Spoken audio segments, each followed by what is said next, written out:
Bonjour, voici une courte vidéo méthode pour répondre à un exercice courant au début de l'apprentissage des fonctions. On vous demande si un point dont on vous donne les coordonnées appartient ou non à la courbe représentative d'une fonction définie par une formule algébrique. Voici un exemple. On vous donne la fonction f définie sur l'intervalle -5, 5 et à valeur dans R qui à x associe x moins x au carré. On peut vous l'écrire d'une autre manière, ça revient exactement au même si on vous dit f est la fonction définie sur l'intervalle -5, 5 par f de x égale x moins x au carré.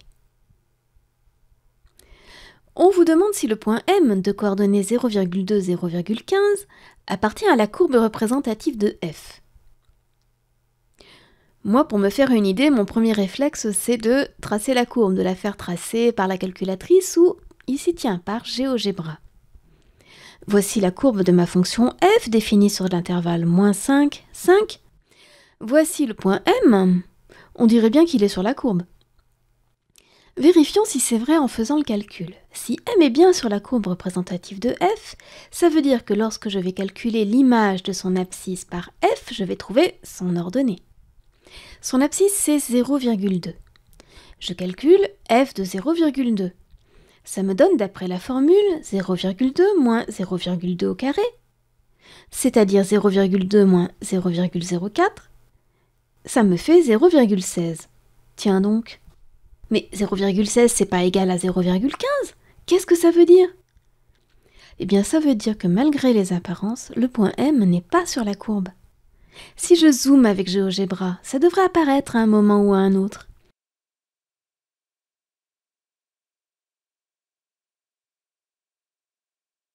Eh oui! Quand je vous dis qu'une lecture graphique ne peut pas servir de preuve. Et le point P de coordonnées 6, moins 30. Est-ce qu'il appartient à la courbe représentative de f? On a bien 6 moins 6 au carré qui vaut 6 moins 36 qui vaut moins 30.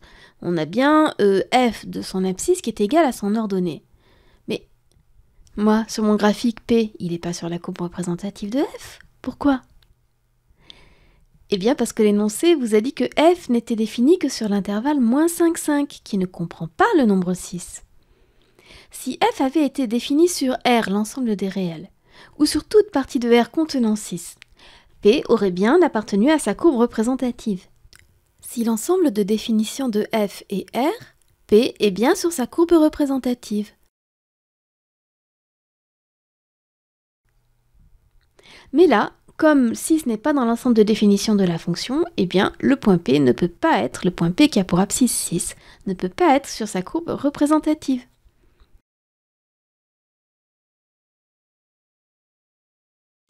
Bilan de cette belle histoire.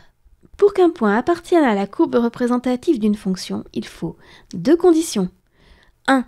Que son abscisse appartienne à l'ensemble de définition de la fonction. 2.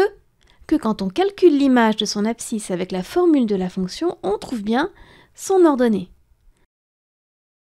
Pour aller plus vite, par exemple, si vous êtes dans une copie, vous pouvez écrire pour qu'un point M de coordonnées xm, ym appartienne à CF, en supposant que c'est comme ça que vous avez appelé la courbe représentative de f, mais c'est implicite en général, si on ne donne pas de nom à la courbe représentative de f, elle s'appelle CF.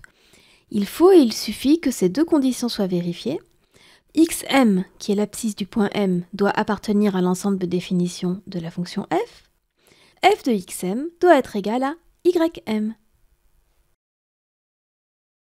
Rappelez-vous bien qu'une lecture graphique n'est pas une preuve et qu'il faut toujours se méfier des apparences.